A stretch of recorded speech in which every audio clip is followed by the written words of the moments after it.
The journey we're taking is the journey within you. Everybody has their own story and their own journey to share. Every journey conceals another journey within its lines. The path not taken and the forgotten angle. Listen to the stories from others sharing their triumphs and struggles that led them to where they are today. Welcome to the journey within you. I have the great pleasure today of having Kathryn Gordon with me on the journey within you. And she is a best-selling author to Relationship Grit. And I know we'll hear more about that. She also has her own podcast, Kathryn For Real. I love that name. So that's something I want to hear more about too. Kathryn, what I do is I love bringing women on to share their stories, their journey from where they come from to what has led them to where they are today. And, so many think, not so many, but many think that a lot of times we're given the silver platter and, we didn't have to work to get where we are. And we didn't have to go through some hard times to get where we are. And I love being able to share because there's a lot of grit and tribulation that brought you to where you are today. So Kathryn, share with us. Oh my gosh, where do you even want me to start, Laura? Yeah, as Laura said, I'm a mom, a wife, a best-selling author, podcaster, real estate investor. And, the real cool thing about this is that I didn't do any of those things besides being a wife and mother until I was after 50. Is that not awesome? I love in my 50s. So I just have to say, women in particular, and I don't want to just say women because it's not always just women, it's everyone. But you know what? Your best is yet to come. I feel like I'm just getting started. So, I grew up I was a Navy brat, so we moved all around. My gosh, I went to 5 different elementary schools in the middle of the school year. And, it was sink or swim. Yeah. And I had a very alcoholic, violent home life. And it was dysfunctionally functional is what I like to say, because my parents were amazing human beings. My mother was a incredible cook, incredible homemaker. My father was a naval engineer. He flew planes all over the world. But unfortunately, alcoholism got the best of them. And so there was a lot of drinking and a lot of fighting and violence. I ended up moving out of my house when I was 16 years old, moving in with my drug dealing boyfriend. Ooh, that was a big move. Yeah. So unfortunately, I escaped very early on, mentally, meaning I started smoking pot when I was about 12. And started drinking. And then by the time I was 15, 16, I discovered cocaine. And that was how I met this guy. And he was older and I ended up moving in with him. But it's something I've been talking a lot about lately, in that in life, there are some things that are really, really important. And I feel like I'm successful now because of these things. And I'm going to share them with you. The first one is relationships. And by the way, this is an acronym called R.E.A.L, real success. Relationships are so important. There were many people in my life during that time that supported me and encouraged me, right? So then the R is relationships and the E is encourage. So encourage means to put courage into. And while my home life was really crazy, I did have people that spoke life into me. And one of them was my great aunt Lenny, who would come down to visit us, during the holidays. So it was Christmas or Easter. And by the way, we were Catholic. Those were the only 2 times I went to church, right? To church. That was it. Everybody My look Aunt nice. Lenny was coming down. But the thing about Aunt Lenny is it really wasn't so much about what she said, but the way she lived her life. Mm, Um, it wasn't about the way she spoke about her religion or her faith. mm-hmm, It was the way she poured love mm, into others, mm, including me. mm. And she would say from an early age, you're you're going to go to college, and you're going to go to college, and maybe you'll come up and live with me in Philly, and you can go to Notre Dame. No, not Notre Dame. What is it? Villanova. So she would kind of speak these things Planting in. seeds. And Yeah. you have to understand, nobody in my family was encouraging me to go to college. As a matter of Mm-mm. fact, when I told my father that I wanted to go to college, he laughed. Oh. And I'm just telling you, he was a very, very good man. He Mm-hmm, loved me, thought I was the best thing that ever mm-hmm, lived. But it's the programming. It's mm-hmm, where we come from, mm-hmm. and you're only gonna can only do as good as you can do from where you came from. Exactly. Yeah. And that was the way he was. Mm. And so, but I always kept that in the back of my mind. She'd always say it. And of course, I was way too afraid to like pack it up and move Yeah. to Philly, but it Yeah. stuck with me. So even though I was moved out of the house and living with this drug dealer boyfriend, I was still going to high school. Wow. And I ended up telling a counselor that I wanted to go to college. And she knew a lot about my home life. Mm. And she also They knew, usually do. yeah, and she knew a lot about what I was doing too. Mm-hmm. I I would share with her sometimes the drug use and the things I was doing. Mm. And I told her I want to go to college. Now I got to tell you, Laura, my GPA was like a 2.5. I mean, it was just Yeah. like, We're gonna have to do some work here. yeah. So, but you know what? I ended up going to a community college and Yeah. bringing up my grades and going Mm-hmm. to college. And so it was because really of my aunt's encouragement. And so I Mm-hmm. always say to people, encourage others, Mm-hmm. but also encourage yourself. Mm-hmm. And how do you do that? How do you do that when, there's so many forces against us? Yes.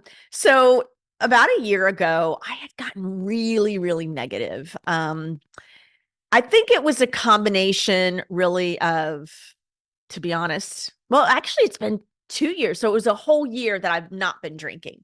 So it was probably like a year and a half. And I think some of it was because I started drinking a lot, with Mm. friends. Again, it was nothing like what I would say my parents were doing. It Right. doesn't really matter. It If it's doesn't. affecting me in a negative Mm-hmm. way, It's a it's not, problem. it's not good for me. Right. And so between that and, I am, you know, Yeah. 56. I was just 56 at the time, 55 at the time. And so we just kept complaining, like, oh, I don't feel good. What's the use? Because every time I was trying to lose weight, I couldn't lose Mm-hmm. weight. And Mm-hmm. so I ended up working with this company. They had actually hired my husband and I to come speak at their relationship retreat.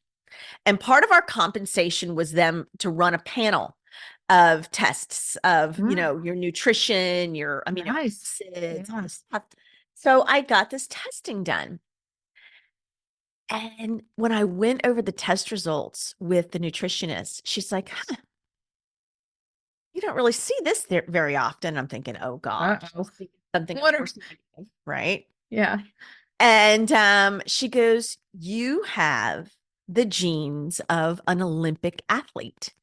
These are the genes, these are ultra genes that are Oh my normally seen gosh. only in Olympic. And I'm like, what? Are you sure? So here's the funny thing about that. The whole time I was raising our children, and I say I because my husband traveled, God bless him, Working. all the Yeah. time for Yeah. work. Yeah. And he Been did there. end up as the kids got older, trying to stay around more to go. Mm. I'll give him some credit there. Yeah. Yeah. But so I would always say to him though, oh man, they've got my Olympic, they've got my athletic ability. And I would always say this to John, and he'd be like, Kathryn, you didn't even play high school sports, like No college sports. sports. I was a D1 athlete. And I'd say, no, I'm just telling you. Well, so there it was. Oh, you had proof. I have, oh my gosh. So I John love comes it. walking to the door and I'm hopping around and so I said to him, I'm an Olympic athlete. And so that's what I started doing. Believing in I yourself. started Mm-hmm. talking to myself Mm-hmm. positively. When something negative would come in, I would just counteract it with something positive. Sometimes I Mm-hmm. would just say, stop, Yeah, stop. I've done that. Yeah. Yeah, So that's a part of the encouraging. nice. And I don't want to like just keep going on and on. You're welcome to ask me any questions you Yeah, want, or I can keep talking. I know. I love it. I'm loving it because I want you to Okay. explain that your acronym. That's Okay. awesome. Okay. Yeah. I'm loving it. It's a new talk that I'm starting to give, and I'm probably going to write a book on it Okay. because I have found that it's what changed my life. Right. And I Right. know that this framework can really change Change anybody. others. Yeah. Mm-hmm. Mm-hmm. So then the A is authentic. Yeah. You have to be authentic, Right. right? Mm-hmm. And so this was about 2 years ago. Everything's kind of like 2 years ago, right? I remember that. Maybe this is a different story, but John and I had went to New York City. He was speaking to all the educators and administrators of New York City schools. I went with him. We had a fabulous time. We get back to LaGuardia, and he has to go to Indiana to speak to another company. And I was flying back home to Wow. Jacksonville. Mhm. So we went to different terminals. So I'm going through my terminal through TSA, and my bag goes off. And I'm like, oh, I thought maybe Oh I man. water. Pulls my bag, and he reaches in and he pulls out this thing, and he goes, "What is this?" And before I could tell him, he takes the lid off, he pushes the button, and the loudest Oh no. thing almost sound like machine guns. Yeah. Oh It was goodness. laser. It was my Oh no. now. I mean, honestly, Laura, I thought just throw it away, Yeah, right? just Just be done with it. God, I'm Yeah, so sorry. I yeah. forgot my lip. I had my lip. Throw it away. Yeah. Because you're going to jail. Oh, So, of course, I didn't really take him seriously, but I texted John and I'm like, hey, John, things aren't good. my bag pulled. I forgot my taser was in it. He's calling Homeland Security. I'll update you after you land. Hmm. Next thing you know, I look over and I'm not kidding you. You're covered. 5 police officers, Homeland Security, rushing towards me. Oh my gosh. Now, handcuff me behind my back. Okay, I Mhm. am wearing a Lily Pulitzer sundress and Tory Burch sandals. Okay, I'm not a criminal here. Yeah. But they do dragged dress me. nice sometimes. Yeah, they practically dragged me underneath Mm. LaGuardia Airport, throw me in the back of a van, and they take me to jail. Wow. What? Oh my gosh. I'd be freaking out. Okay, so I wasn't yet because I Mm. kept thinking, okay, This is not real. like surely any minute they're gonna look like they're gonna say like, oh, this Yeah. housewife, she's not Yeah. a terrorist, she's not, you know, It was and an accident. yes, well, it wasn't happening, Mm. and Mm. so there I was, I'm sitting in my jail cell next to my toilet. And out through the bars of my jail cell door is the chief of police. And he's typing up something about, that he has to do for, inputting me or whatever. And he Right. Right. literally turns and looks at me. He goes, uh-oh,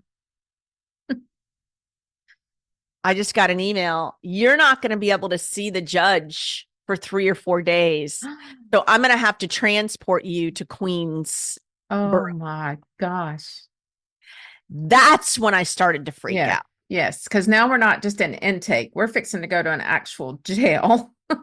Oh We no. are going, and I'm staying the night, and not just night. No.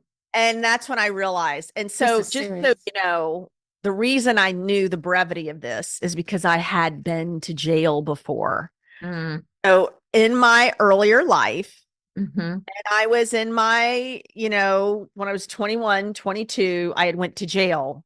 So I knew what it was like in those jails. And I have some about that, but that's a whole other podcast. So, I hadn't, Yeah. been to jail since that time. Right. But I knew at that point, like, okay, This is this is not, serious. not going to be okay. So as he's coming towards me to open up my jail cell to transport me, the phone rings. He answers the phone, hangs up, and he looks at me and he goes, "Today's your lucky day." He said, "Your husband and your attorney are in the lobby, and your Mm. attorney can vouch for you because I guess when you are not a resident of New York State, they hold you until you can." Okay. So you can, yeah. And he said he's going to represent you. So we'll let you go. And then you're going to have to fly back for your court date in, 2 or 3 months. Oh my goodness. Oh my gosh. Oh, by the way, my husband says, once I got out, he goes, "Just so you know, I had to call the company I was going to speak for and say, I can't come speak to you. I got to get my wife out of jail." What a good representation that is. Oh So my gosh. I share that story because I think it's so important for us to be authentic, to Yes. actually really show people who we are. Mm-hmm. Because we all have things that have happened in our life. We all have Right. secrets. We all have histories, Mm-hmm. even if your upbringing was great. Listen, Right. I think I did a really great job bringing up my kids Yeah. because of what I went through. Kids are still in therapy. It is what it is. Like, it's I like mean, when you I was think brought up of, a preacher's daughter. I yeah, mean, I had a beautiful childhood, yeah, but I still had the struggles, still had the things I had to go through in my own life. that's exactly right. Yeah. So, I mean, it's the same. Yeah. Yeah. Mm-hmm. And then the last part of R.E.A.L. real is love. The greatest one of all. Love it. Mm-hmm. Right? Just Right. love Right. your life, every part of it. Right. I have a dear friend who just passed away at Mm, 34 years old. mm, What she wouldn't do to just be here in the mm-hmm. struggle. Mm-hmm. I watched it. Mm-hmm. And so you really have to just love it. Love the Right. struggle. Right. Love the hard parts, Yeah. right? That's what, in August, our life turned upside down. And through that, since then, people are like, "How are you still smiling? How are you finding joy?" And I said, "Because first of all, I know who's in control of it and who's Uh-huh. bringing us through it. And I'm grateful that I am here where I am today through all that, and where we are. It's changed us radically, but it's also brought us closer. It's also taught us lessons that we will carry from here on. And like, I love the fact that you say you just got started really at 50, in your Yep. 50s, and how you're changing and doing new things. And that's how I've told people too. I'm 62 next month. And I feel like God is just now starting to open up some other talents that maybe I had kept down, thinking I wasn't worthy of doing that. I'm not supposed to be doing that. But now he's opening these doors, and I'm like, oh, it's just like a giddy kid again. Like I'm getting to do these things through this age. And it's so Yeah. fun. Now Yeah. share with me because you've told me before your husband Hmm. had In August, we had to come home. We did chainsaw safety training all over the country. We travel in an RV, and we were in Massachusetts, and I could just tell. chainsaw safety training. Yes, Okay, yes. that's super cool. It is super cool. It has brought us, kept a roof over our heads, blessed us tremendously, and he's using his talents that God blessed him with. And we were out there working and working, and we were working hard. We'd come home on the weekends, turn around, go right back out. We're just beating the path. And that week, I could tell, I knew something was wrong. You know how intuition, I've been knowing something's going down with him. And that week it got really bad. And I said, we're going home. I put my foot down. We are going home, and you're getting to the doctor. And we started our way home on a Thursday. I was driving, got as far as we could, got up Friday to drive, and he drove for about an hour while we had a wreck. And he had a semi, and it destroyed the front of our RV at 10, at 6:30 at night. Here we are on the side of the highway, had to get the Jeep, get all 5 dogs out of the RV, get to the tow place, pack it up as much as we could. I had all this food in there, and I'm like, "Can you just please take the food? I don't want to throw it out." Oh And so, my gosh, Laura. yeah. So we got all that done, and here it is, 10 o'clock at night. And I was like, can we just stay the night here in the RV and get up really early and leave? He's like, no, can't allow that. I said, fine. We finished packing the Jeep. I had a Jeep truck and a Gladiator, and we jumped in it. I said, Tim, I'm driving us home. It's 6 hours. We're getting home tonight because you've got to be at the doctor at 8. And that was a Saturday. Our doctor was seeing him. And we got to the doctor. We got home, got to the doctor, and he went straight to the hospital. Heart, number one. And then they found out that he was bleeding internally, and we couldn't figure out how. And they did a CT, and his colon cancer was back. And so he had a huge tumor. Well, with the heart only operating at 35% and 2 stents needing to be done, it was like, what do we do? And so they had to do a lot of research testing to see if he could even withstand to go in and have the colon removed, the things removed there. He did fine. He did great, had that removed. We're still in the healing process of figuring out the heart. He needs to have open heart surgery. But God is working through him and healing him. We're not going to do chemo. He decided he's been there. He had it 15 years ago, and he just doesn't want to go back there. Totally. Yeah. Yeah. So, it's been a journey, and I'm just like, we're learning new things. We had to sell our home for 12 years, in the midst of all this, and it sold in one day, Kathryn, one day. You tell me God didn't do that, because we had 16 acres. It was a 4,000 square foot home. I'm like, this is going to be on the market forever, because, things had gone up, things weren't moving as quickly. And the couple that came the first time, it wasn't even on the market yet. She had not even released it yet. She had them let them come see it, and it sold. And I was like, okay, now where do we go? Where is it? It's in Rome, Georgia. Oh, yeah. Yeah. So, and then they had her husband buys ugly houses, and he had a house they had just started renovating. It's a 1946 home. It's on a corner lot. It's 3 bedrooms. So we each have our office and our bedroom, and it's just a small, quaint, cozy space for us now and for what we're needing. We're mortgage free. To sell it, it was just a lot to maintain. Well, the land and the fact that we're not going back out on the road. He can't. And so we knew our income would be significantly cut, and we didn't want to get behind and things start happening that way.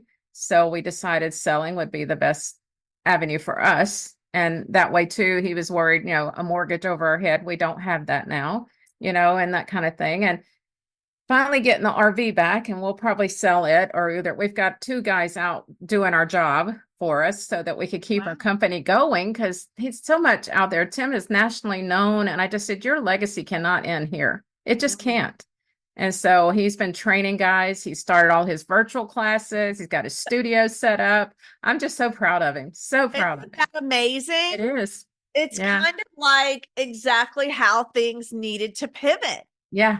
Wow. And that's what I've said. I've said we made a major shift, but God has always taken care of us. He has always met our needs. I mean, I ask him, this is what we're needing. I'm not asking selfishly. I'm telling you that I know where we're headed. And so this is the plan, what we need. And if you see fit, work it out for us. And he has. It's been incredible. Incredible.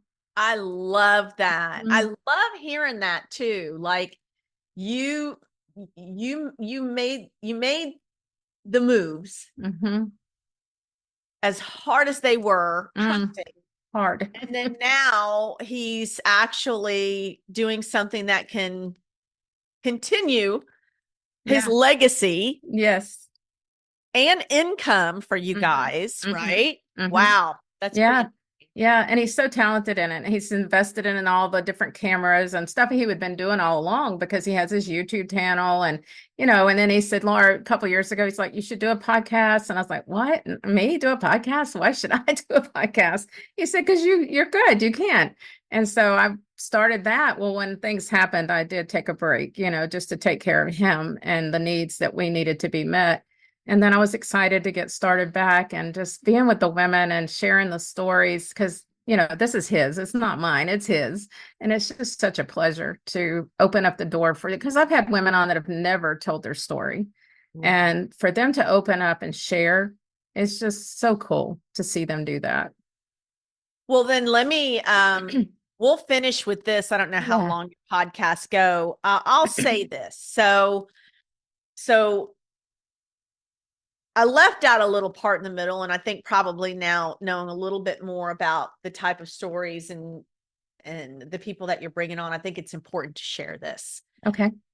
because my life growing up was very tumultuous, and it was an alcoholic home, and then I started doing drugs, and I had this attitude like, well, what's the use? Nobody Right. cares about me. And Right. I was really, and I remember even saying that out loud in my early 20s as I'm like so drunk, Mm-hmm. on ecstasy. Like Mm. I really was headed down. And it's crazy that I actually put myself through college through this whole thing. It was like, It is. I don't, if that's that, where I I can't looked believe to that when God. that happened. Yeah. That's when I know it was God was carrying me Hearing into you through. beginning. Yeah. And so I did end up having a really bad, and by the way, there was a lot of fun stuff that happened during that time. Yeah. I was dating professional wrestlers. I was hanging out with Ric Flair. Hmm. I was flying all over the country. I mean, I was dating Michael Bolton's manager. I mean, there was a lot of Yeah. stuff going on. Yeah. But I had an incident one night. It was really wild. Had dated this guy who was this very, very wealthy guy that had a lot of drugs, to be Mm. honest. And he Mm. was a complete womanizer Mm. and super, super unhealthy. Mm. But I ended up leaving his house to go to this hotel with some women. We were going to it's just like, I don't even remember the whole thing. Right. And Yeah. all I know is they left me. They left me. I had no phone. I mean, I don't mean phone. There were no phones back No then. phones back then. No purse, no nothing. Oh gosh.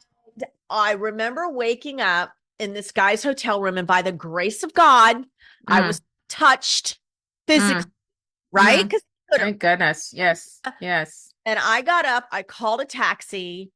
I was in downtown Atlanta, and I lived in Buckhead, Yeah. Know Brookhaven. where you are. Yeah. I knew that I didn't have the money to pay this taxi cab driver. So when he got into Brookhaven, I had him take me to the street after my street. Mm-hmm. And when I got out, I ran through the houses so that I didn't have to pay him. Oh my Got gosh. into my house, hit my hands and knees, and I prayed to God. And I just This is said, it. God, I need help. Mm. I need you to help me. Mm. And that's was the beginning of me changing my life, Mm-hmm. and so I obviously, went through a lot. I was praying, and I meditated, Mm-hmm. and I saw Jesus all the time. This was even really before I got really new. I had gotten really new agey, but the funny Mm-hmm. thing is I saw Jesus all the time, right? It was Yeah. kind of like Yeah. he was always there. Yeah.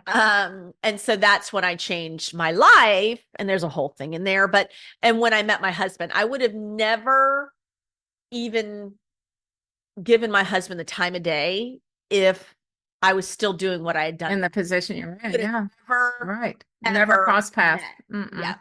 So I think too, the importance is that you saw and you have is breaking those generational that was a real curses. huge goal of mine that I would Mm-hmm. say. I read this book called John Bradshaw on the Family. I don't even Hmm. know if it's still in publication.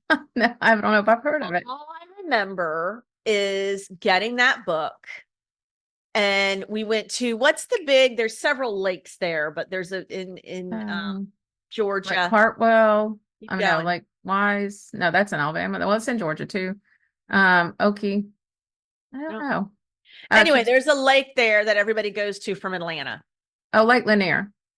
It wasn't Lake Lanier. Maybe it Oh, was Lanier. Yes, it was Lanier. yeah, because that's huge. Yeah. Okay. And I'm at this cabin with the people I was working with, and I started reading this book, and it literally, I mean, I was reading all these things that for so long had been the things that kept me Mm-hmm. the victim.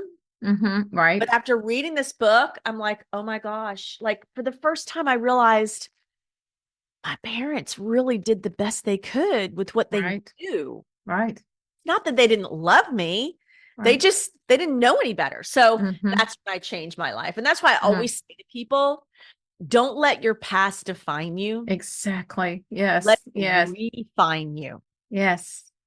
Definitely. I love that. And that's a good one to end on. And I always love to close a couple of things here real quick. And I keep a little stack of verses here at my computer, and I'll shuffle through them and shuffle through them. And I did. And this one up at the top is the one that came up when I finished. And it said, "For God gave us a spirit, not of fear, but of power and love and self-control." And that's 2 Timothy 1:7. And I just love how a lot of times it gives me chills because God, that was him. He brought that today. Um, Also, tell me one thing before we get off. I love to collect things, and I love angels. And I had a dear friend that's fighting cancer now, just did a beautiful painting for me.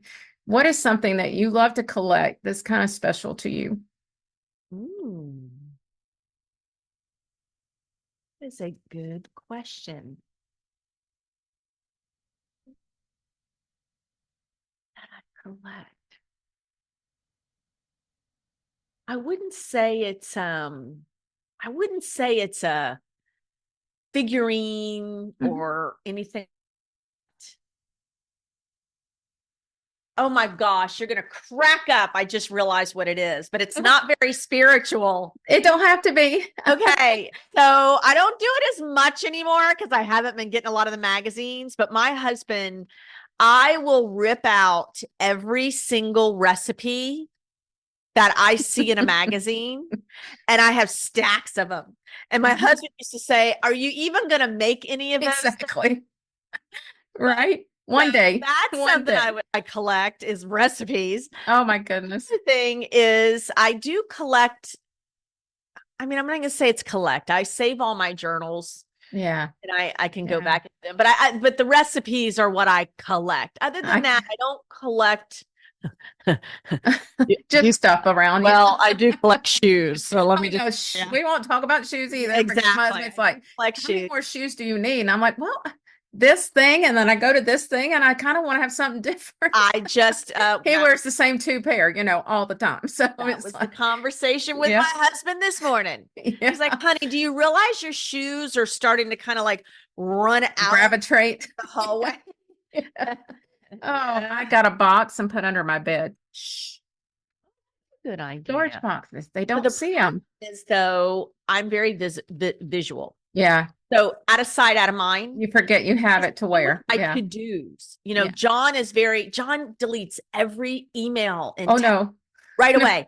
If No. I open up my phone right now and I told you, let's see, I have 8,000 Oh no, for I you. couldn't do that. Now that would Yep. stress me out. But I Yep. I delete them, but I'm so bad too, Tim. Like, why are you printing things off? And I'm like, because I want it physically in my hand and in a file in my filing cabinet. And it's like probably not necessary. So when we moved, remember we moved from a 4,000 square foot home with multiple closets, multiple this walk-in closets, and I'm like, oh my gosh, what am I going to do with all this stuff? Well, that was a reality check. Because you realize when you walk through that house, why do I have this in the first place? You know Store what? in a closet. You know what? I'll tell you what happened to me, and we can leave on this. Yes. My daughter was going on a trip to Europe Mm, by herself, and I didn't like that. I don't know why mm, she thinks she's so invincible.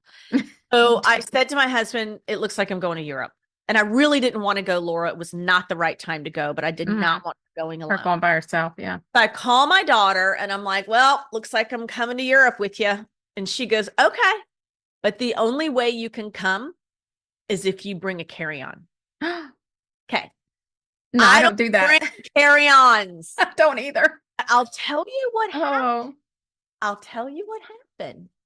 That you was really, survived. again, Mm-hmm. something else I did in my Mm-hmm. mid 50s that Yep. I hadn't done my whole life. Yep. I was able to pack everything I needed in a carry-on because let's face it, the other 7 outfits that I You bring, never I wear never end up them. wearing. Exactly. So yeah, and I need to do the same thing. We are tearing down this house and rebuilding. So Oh, there's going to wow. be a lot of that happening. So that'll Yes. make my husband really happy. Yeah, it will. Anyway, And well, it was we have so learned great to live with less. chatting with you. Oh, yes. Yes, I have definitely enjoyed this, Kathryn. Thank you for taking the time in your busy schedule. I know people will be blessed. Oh, Thank thank you. you, Laura. So good to see you. Good to see you. Thank you for joining my podcast today. We all have a story to share. Each story has purpose and makes an impact to you, the listener, creating a journey with passion and purpose. The journey we're taking is the journey within you. Please share with others and subscribe below.